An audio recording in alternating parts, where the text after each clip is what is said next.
Long years ago, we made a tryst with destiny, and now the time comes when we shall redeem our pledge, not wholly or in full measure, but very substantially. At the stroke of the midnight hour, when the world sleeps, India will awake to life and freedom.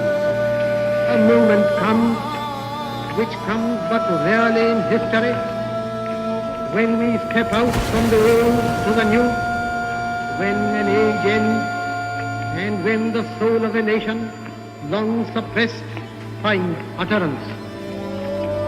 It is fitting that at this solemn moment we take the pledge of dedication to the service of India and her people, still larger cause of humanity. हर देश की कहानी में एक ऐसी line होती है जो सिर्फ शब्दों का जोड़ नहीं होता, बल्कि उस देश की सोच, रूह और शायद उसके सपनों का एक निशान होता है। और हमारे देश की कहानी शुरू होती है एक सिंपल सी लाइन से, we the people of India. आपल्याला संविधान माहित आहे काय आहे? नहीं। सुप्रीम डॉक्यूमेंट संविधान। आपको कुछ भी उसका याद है वो क्या कहता है या फिर उसमें क्या क्या शब्द वो जैसे कि मराठी में है भारत माझा देश है, सभी भारतीय मेरे भाई बंधु है। तो पर आपने कभी वो शीट जो मैंने आपको दिखाई, we the people of India, ये आपने कभी देखी इससे पहले? नहीं वो नहीं देखी, कभी नहीं देखी। नहीं। The words of the preamble were not in isolation. They were finalized after 3 years of due deliberate debate, after 11 sessions and 114 sittings, chaired by Dr. B.R. Ambedkar. The philosophical view came from Jawaharlal Nehru's Objective Resolution of 1946, which ultimately became the backbone of Indian preamble. In the Indian preamble, the word sovereign signifies that India is a fully independent nation with complete authority over its internal and external affairs. This means that no foreign government or outside force can indicate India's decisions, whether it's in making laws, shaping policies, or conducting international relations. It reflects the hard-earned freedom gained after the colonial rule from the British. Completely independent, no other country or authority can tell us what to do. We take our own decisions, we make our own laws, and we run our country the way we think is right. हमारा देश जो constitution follow करता है उसमें democratic मतलब लोकतंत्र, इसके बारे में आप क्या जानते हैं, क्या समझते हैं? लोकतंत्र के बारे में बोला जाए जैसे अपने देश में तो हर एक को एक स्वतंत्र है, ठीक है। जैसा देश एक स्वतंत्र है उसी प्रकार हर एक को एक स्वतंत्र है कि वो किसी फील्ड में काम कर सकता है, कोई भी अपना बिजनेस ओपन कर सकता है। देन हर एक को एक स्वतंत्र है कि वो कहीं पे भी घूमने जा सकता है, कोई भी शिक्षा ले सकता है, किसी देश में भी शिक्षा लेने जा सकते हैं। तो इस प्रकार का स्वतंत्र। So democracy means the opportunity the country gives us to the people to elect their representatives who can further solve the problems in a large scale. Dr. Ambedkar, do you think democracy is going to work in India? No. People have no consciousness. And our electoral system, you see, is of a sort which never allows the man to choose the candidate. Now, for instance, the Congress went and said, vote for what? Vote for Bullock. Yes. Isn't it? Yes. Well, the man never cared who represented the Bullock. Whether it was a donkey who represented the Bullock, you see, or a very educated man who represented the Bullock. He simply voted for the Bullock. राष्ट्रपति जी ने आपातकाल की घोषणा की है। इससे आतंकित होने का कोई कारण नहीं है। आप सभी गहरे और व्यापक षड्यंत्र से अवगत होंगे जो उस समय से रचा जा रहा है जब से मैंने भारत के जनसाधारण के लाभ के लिए कुछ प्रगतिशील उपाय करने शुरू किए।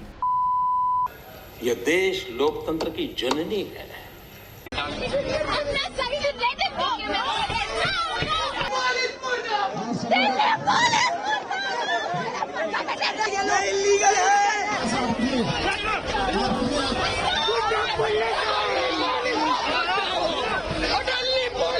पुलिस हम लोगों को अपने शहर में प्रदूषण के खिलाफ प्रोटेस्ट करने के लिए डिटेन करके लेके जा।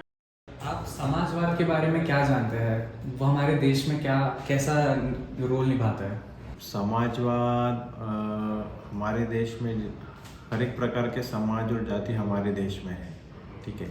अब हर एक समाज को ऐसा लगता है कि मेरा समाज एक उच्च स्तरीय या फिर आरक्षण होना चाहिए, ये सब हमें उस प्रकार का होता है।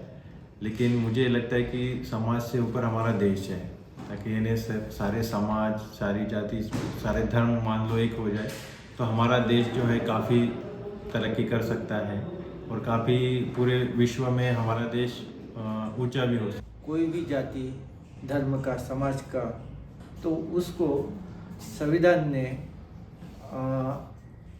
आज़ादी दी है। वहाँ पे भेदभाव नहीं है कि ये मुस्लिम समाज का है तो इसके लिए अलग से रेगुलेशन है। कोई जैसे कि कोई एखादा ईसाई धर्म का हो, क्रिश्चियन धर्म का हो, बुद्धिस्ट धर्म का हो, ओबीसी समाज का हो, क्यों ना हो, उसी को सभी को एक इसमें बांध के रखा है संविधान ने। Though the word socialism is vague, our Supreme Court has observed that its principal aim is to eliminate inequality of income and status and standards of life, and to provide a decent standard of life to the working people. हमारे संविधान में secularism माने धर्मनिरपेक्षता, इसके बारे में आप क्या जानते हो और आपको क्या लगता है हमारे देश में क्या उसे मानते हैं? देखो भैया, मतलब संविधान के हिसाब से जो संविधान में लिखा है तो सरकार किसी एक धर्म को पकड़कर नहीं चल सकती, ना सिख को पकड़ कर चलती है, ना ईसाई को, ना हिंदू को, ना मुस्लिम को। वो मतलब सब धर्म उसके लिए समान है। हिंदू धर्म भी समान है, सिख भी समान है, ईसाई भी समान है। और अपने मतलब भारत देश में मतलब हर धर्म के लोग हैं, सिख भी है, ईसाई भी है, मतलब बहुत सारे धर्म के लोग हैं और हर धर्म से उनको वोट मिलती है सरकार को। सर्वधर्म समभाव, सेकुलर जैसे ये जो वर्ड है, अगर उसको अगर तोड़ा जाए तो फिर क्या होगा? कोई जैसे कि पाकिस्तान, अमेरिका, उसमें एक ही धर्म है। पाकिस्तान में जाएंगे तो आप मुस्लिम का ही ये करो, क्रिश्चियन जैसे अमेरिका क्रिश्चियन, लेकिन इंडिया ऐसा देश है कि आपको अपने भगवान की पूजा करने का पूरा अधिकार है। असल जिंदगी में और ये किताब में, संविधान में, आपको लगता है इसमें फर्क है?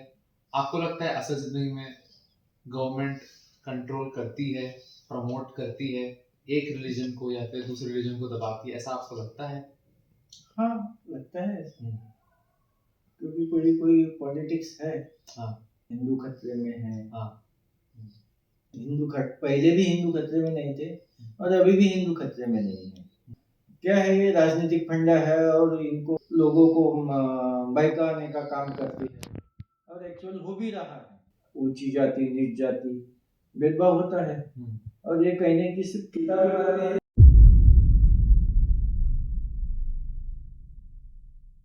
The secularism means only one thing.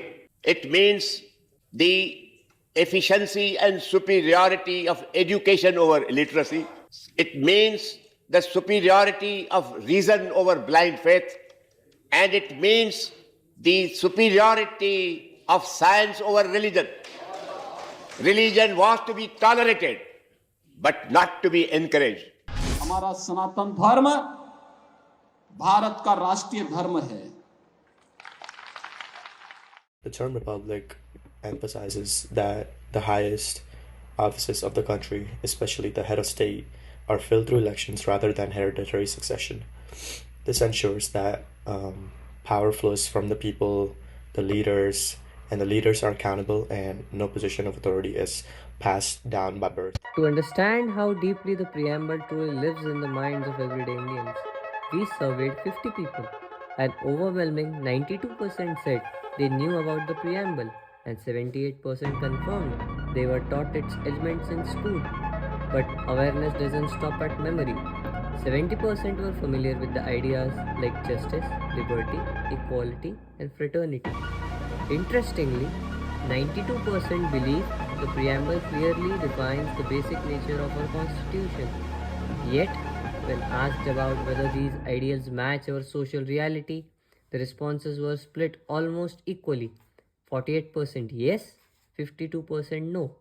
And finally, a powerful consensus. 92% agreed that these constitutional values are essential for a country like India.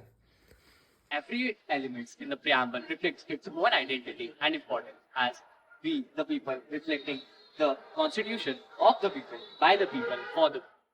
या सिर्फ सोचे, याद रखिए, ये देश किसी एक लीडर का नहीं, किसी एक कम्युनिटी का नहीं, किसी एक जाति का नहीं, ना किसी धर्म का। ये देश आपका है और आप ही इस प्रियम्बल की सबसे बड़ी line.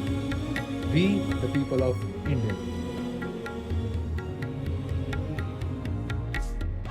We, the people of India, having solemnly resolved and to constitute India into a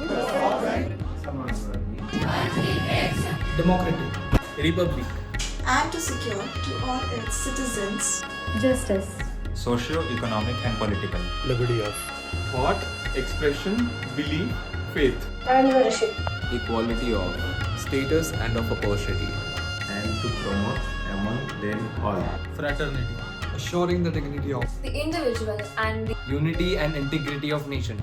In our Constituent Assembly, this 26th day of November 1949, do hereby adopt, enact, and give to ourselves this Constitution